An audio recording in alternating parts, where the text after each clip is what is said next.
भूतिया अस्पताल। ये कहानी है भूतिया अस्पताल की। सिलमपुर नाम का एक था।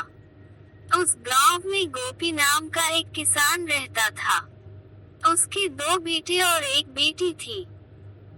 वे लोग रोज रात को खाना खाने के बाद अपने दादाजी से कहानियां सुना करते थे। उसके दादाजी भी बच्चों को अच्छी अच्छी कहानियां सुनाया करते थे, इससे उनका भी मन लगा रहता था। एक दिन उन्होंने बच्चों को एक भूत वाली डरावनी कहानी सुनाने लगे। उन्होंने बताया कि मैं आज तुम लोगों को जो कहानी सुनाने जा रहा हूँ वह बहुत ही डरावनी और सच्ची घटना पर आधारित है। ये कहानी हमारे जमाने की एक अस्पताल की है जो करीबन 200 साल पुराना था। उस भूतिया अस्पताल के ठीक बगल में ही एक कब्रिस्तान था। उस अस्पताल में आज से 80 साल पहले एक लड़की तड़प तड़प कर गई थी और मरने के बाद भूत बनकर हर दिन किसी न किसी को मारती थी। रात के समय में जो भी उस रास्ते से होकर जाता था, वो कभी भी वापस अपने घर नहीं जाता था।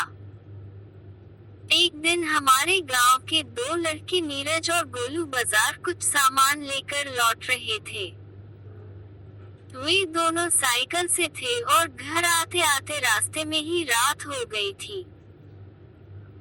गोलू ने नीरज से कहा कि भूतिया अस्पताल वाले रास्ते से चलते हैं, जल्दी घर पहुंच जाएंगे। तभी नीरज ने कहा, नहीं भाई, उस रास्ते से जाना सही नहीं होगा। उस रास्ते में भूत रहता है। गोलू बिल्कुल भी भूत में विश्वास नहीं करता था और नीरज को जिद करके उस रास्ते पर चलने के लिए कहने लगा।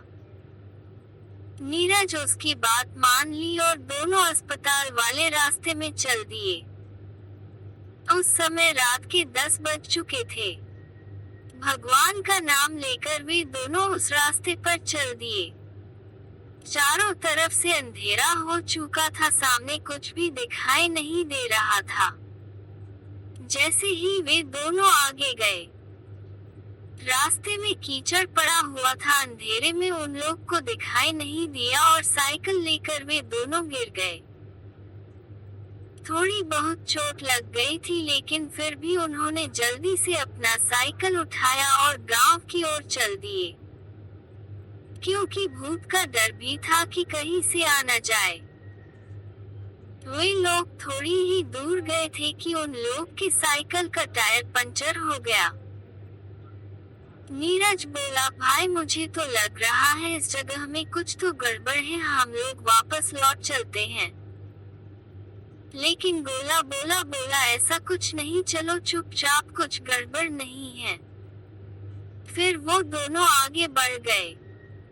फिर कुछ दूर गए तो किसी छोटे बच्चे की रोने आवाज सुनाई देने लगी। इस बार गोलू भी बहुत डर गया था। उसने नीरज से कहा, तुम्हें किसी बच्चे की रोने आवाज सुनाई दे रही है क्या? नीरज बोला, नहीं भाई, लगता है किसी जानवर के रोने की आवाज होगी। फिर उस आवाज को अनसुनी करके दोनों आगे चल दिए। कुछ देर बाद फिर वो आवाज सुनाई देने लगी। दोनों एकदम बुरी तरह से डर गए थे और वे लोग अपना कदम तेजी से गांव की ओर बढ़ाने लगे। थोड़ा आगे चलने पर एक पीपल के पेड़ के नीचे एक बूढ़ी औरत दिखाई दी।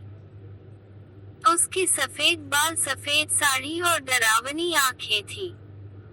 उसे इतनी रात को अकेली औरत को देखकर उन लोग के रोंगटे खड़े हो गए थे।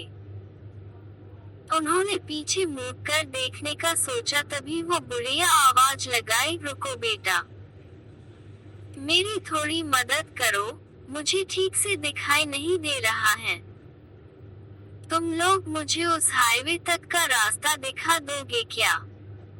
उन लोग ने डरते डरते उस बूढ़ी औरत के नजदीक जाकर उससे पूछते हैं, कहाँ से आ रही हैं आप, वो भी इतनी रात को? तो उस बुढ़िया ने कहा कि मैं पड़ोस के गांव की रहने वाली हूँ, मेरे पास कोई भी साधन नहीं था, इसलिए मैं पैदल ही चल पड़ी।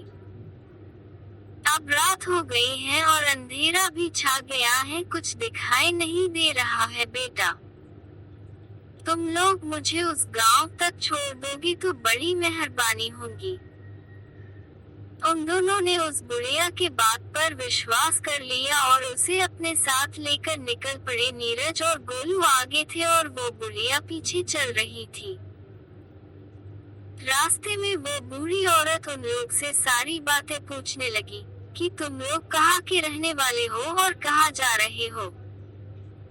फिर ऐसे ही बातें पूछते पूछते उन लोग को दूसरे रास्ते में ले जाना चाहती थी, लेकिन वो लोग तो पहले से डरे हुए थे। रात भी बहुत हो गई और उन लोग को जल्दी अपने घर भी जाना था, इसलिए बुढ़िया के बात का ज्यादा ध्यान नहीं दे रहे थे। कुछ देर चलने के बाद नीरज बोला, लो दादी, आपका गांव आ गया, अब आप अपने घर चले जाइए। और वो जैसे ही पीछे मुड़कर देखा तो वहाँ कोई नहीं था। वो दोनों की हालत खराब हो गई, डर के मारे थर थर कांपने लगे और वही अपना साइकिल पटका और दौड़कर भागने लगे। भागते भागते भूतिया अस्पताल के पास कब्रिस्तान तक पहुंच गए। रात के 12:30 बज चुका था। वे लोग पसीने से तरबतर हो गए थे और कब्रिस्तान पार कर जल्दी से अपने घर चले गए। उन लोग को लेकर घर वाले भी बहुत परेशान और चिंतित थे। फिर उन दोनों ने अपने घर वाले को सारी बातें बताई जो उनके साथ हुआ था, और तब से रात के समय में उस रास्ते से कभी नहीं जाने का फैसला किया।